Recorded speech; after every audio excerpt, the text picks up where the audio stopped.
In today's video, I'm going to teach you how to set up edit notifications for Google Sheets. Keeping track of changes in a shared spreadsheet can be the difference between catching an error quickly and missing it for days. So let's walk through how to get timely alerts, step by step. First, open your browser and go to Google. Make sure you're signed into the Google account that has access to the spreadsheet you care about. At the top right, click the grid-shaped Google Apps launcher, sometimes called the waffle. This opens a panel with your Google Apps. Click Sheets to open Google Sheets.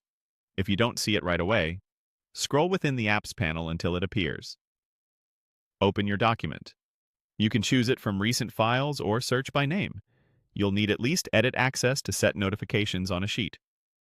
With the spreadsheet open, go to the menu bar and click Tools. Choose Notification Settings.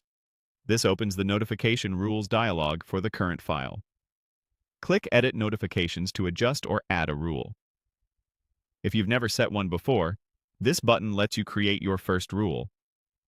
Under Notify Me When, pick what should trigger an email. Select any changes are made to get alerted whenever someone edits the spreadsheet. Or choose a user submits a form if this sheet is linked to a Google form and you want alerts when new form responses arrive. If your sheet isn't connected to a form, that option may be unavailable, which is expected. Decide how often you want to be emailed. Email. Right away sends a message shortly after each triggering change. Great for critical trackers or time-sensitive updates. Email. Daily Digest compiles changes into a single summary once per day, which helps reduce inbox noise on busy files. Think about your workflow and the sheet's activity level when picking between them. Click Save to apply your notification rule.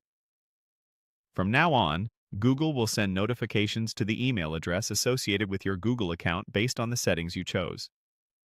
A few quick tips as you finish up. Notification rules are personal, so each collaborator can set their own without affecting others. You can return to Tools and Notification Settings anytime to update, pause, or remove a rule if your needs change. And remember, notifications reflect edits made by anyone with access, including you. That's it. Your Google Sheet is now set to keep you in the loop automatically.